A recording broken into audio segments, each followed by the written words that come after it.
son projet de loi. Merci. Nous sommes maintenant à la rubrique dépôt de documents. Monsieur le leader du gouvernement. Oui, Madame la Présidente, je dépose les réponses aux questions inscrites au feuilleton le 5 novembre par le député de Tachereau. Merci. Ces documents sont déposés à la rubrique dépôt de rapport de commission.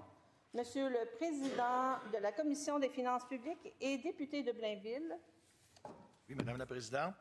Je dépose le rapport de la Commission des finances publiques qui, le 3 décembre 2025, a procédé à l'audition des intéressés et à l'étude détaillée du projet de loi d'intérêt privé numéro 202, loi concernant le regroupement de Mutuelle Beneva et de la Compagnie mutuelle d'assurance Gare.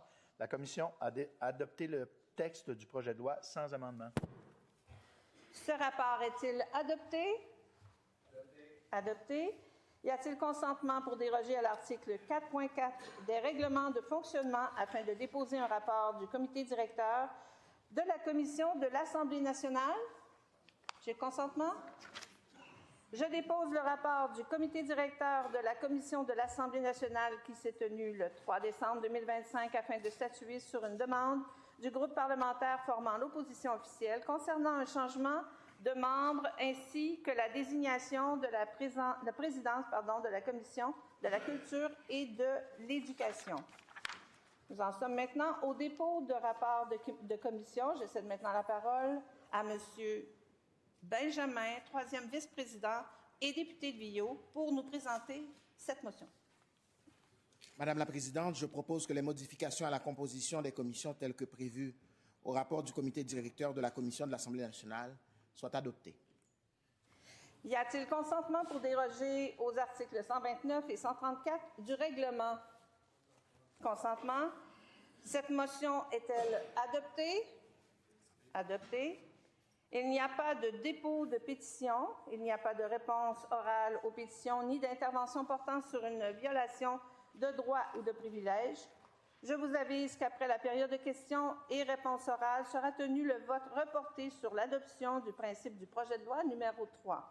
Nous en sommes maintenant à la période de questions et réponses orales et je cède maintenant la parole au chef de l'opposition officielle. Merci, Madame la Présidente. Ça fait plus d'une semaine que le rapport du vérificateur général a été déposé et tous les partis d'opposition continuent de poser des questions. Pourquoi? Parce que le rapport du vérificateur, il est dévastateur pour la crédibilité du gouvernement de la CAQ. Essentiellement, le rapport met en lumière ce qu'on savait tous déjà depuis longtemps, que le gouvernement de la CAQ est simplement incapable de gérer l'État québécois. Le vérificateur dit que la dette n'est pas du tout attachée, qu'on n'a aucune idée comment on va revenir à l'équilibre budgétaire. Le vérificateur dit que le gouvernement inscrit des projets au plan québécois des infrastructures en les sous-finançant systématiquement. Le vérificateur général dit que quand le gouvernement il prévoit des budgets pour le maintien de son infrastructure, bien, il oublie de compter l'inflation pendant 9 ans. Le vérificateur dit que le gouvernement refuse de considérer l'augmentation de la population et le vieillissement de la population quand il prévoit des projets comme, tenez-vous bien, Madame la Présidente, le soutien aux aînés. On refuse de considérer le vieillissement de la population quand on regarde les budgets pour le soutien aux aînés. Ça, là, c'est juste la partie du rapport sur les finances publiques, puis je pourrais continuer longtemps. Mais ce que le vérificateur démontre essentiellement, là, c'est que c'est systématiquement avec la CAQ la même chose, une gestion de l'État qui est tout croche, les coins qui sont coupés très ronds. Les Québécois, là, ils peuvent bien se demander, il s'en va où leur argent? La réponse du premier ministre. Oui, Madame la Présidente, depuis 7 ans, on a fait certains choix comme gouvernement.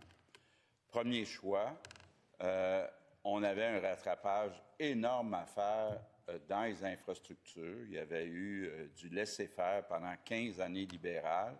On a choisi d'augmenter le plan québécois des infrastructures de 100 milliards à 164 milliards. Donc, 64 milliards, 64 de plus pour des hôpitaux qui ont besoin d'être rénovés, des écoles qui ont besoin soit d'être rénovées ou ajoutées, des routes, du transport en commun. Donc, Madame la Présidente, on a fait ce choix, effectivement, une augmentation de 64 L'autre choix qu'on a fait, Madame la Présidente, c'est de dire, en santé et en éducation, il y avait un rattrapage. Il y avait eu des coupures drastiques qui avaient été faites dans les services par le gouvernement libéral. Donc, on a augmenté les budgets de l'éducation et de la santé de plus de 50 %. Autre choix qu'on a fait, Madame la Présidente, avec le coût de la vie, l'inflation, la difficulté qu'ont certains Québécois à payer leur épicerie, payer leur loyer, on a fait le choix de réduire les impôts, d'augmenter les allocations familiales, d'ajouter un 2 000 $ de crédit d'impôt aux aînés. Donc, Madame la Présidente, résultat des courses, on s'est retrouvé avec un déficit qui est de 1,5 % du PIB, puis on a un plan pour... En première complémentaire, Monsieur le chef de l'opposition officielle. Le premier ministre est fier d'avoir augmenté le budget du PQI. Je cite le vérificateur général. Les sommes prévues au PQI ne tiennent pas compte de l'inflation. C'est pourquoi il a été nécessaire de rehausser les investissements du PQI. Puis il continue de faire la même chose, mais il parle de ses choix. Cette semaine, là, je lui ai demandé de déposer la liste des projets qui sont au PQI, mais pour lesquels il n'y a pas d'argent. Il a refusé. Bien, à Mont-Laurier, leur hôpital, il est coté E. Ça, c'est la pire cote. Il n'y a même pas 2 ans, il faisait une grande annonce. 82 millions pour l'hôpital. Depuis, il n'y a rien qui bouge. Combien est prévu cette année? En réponse, Monsieur le Premier ministre. Bien, Madame la Présidente, on entend le chef de l'opposition officielle dire une chose et son contraire. Dans une phrase, il nous dit qu'il faudrait augmenter davantage le PQI. Puis, dans l'autre phrase, il dit la dette est trop élevée, il faudrait la réduire. Donc, il faudrait, à un moment donné, que Pablo Rodriguez nous fasse une première proposition. Qu'est-ce que propose Pablo Rodriguez? Augmenter le PQI ou réduire le PQI? Augmenter la dette? Réduire la dette? On n'a aucune idée de ce que propose Pablo Rodriguez.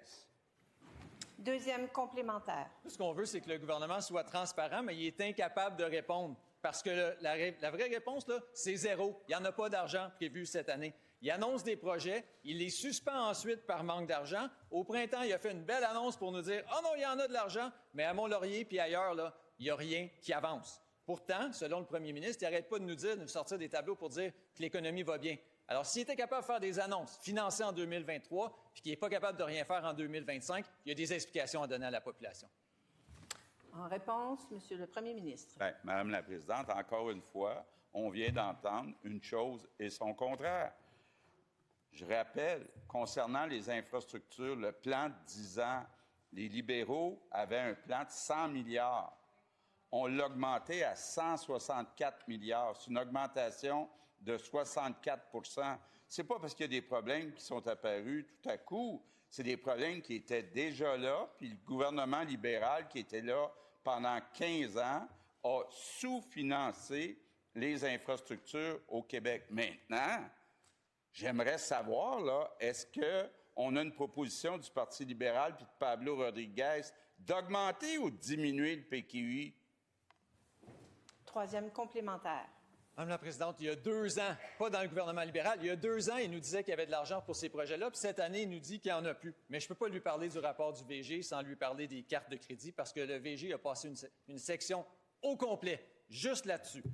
Il nous dit essentiellement que le gouvernement n'est pas capable de payer ses cartes de crédit à temps, puis qu'il sert de l'argent des Québécois pour payer de l'intérêt. Le premier ministre, là, c'est un comptable de formation, puis c'est comme ça qu'il gère l'argent des contribuables. Son planificateur financier ne doit pas être fier de lui aujourd'hui. En réponse, Monsieur le Premier ministre. Bien, Madame la Présidente, on vient tous de remarquer là, que le chef de l'opposition officielle vient de changer de sujet. Il a commencé sur les infrastructures en nous disant, dans une phrase, il y en a trop, puis dans l'autre phrase, il y en a pas assez. Puis là, il change de sujet, Madame la Présidente. Est-ce qu'on pourrait avoir enfin une proposition de Pablo Rodriguez?